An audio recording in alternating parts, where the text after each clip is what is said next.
Welcome to Red Boiling Springs, for the Healing Waters Club. Enjoy the video.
We're very excited to be able to have our Folk Medicine Festival again this year. Of course, we couldn't have it last year because of all the COVID-19 shutdowns, but it's a beautiful day today, and we know it's going to be a beautiful day for the festival.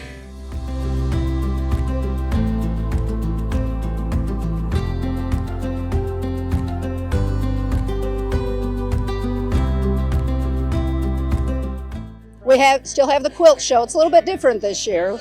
It's not a judge show like we usually do. It's just a display, and we're letting everybody come in and visit and pick their favorite quilt, and we've got some cash prizes.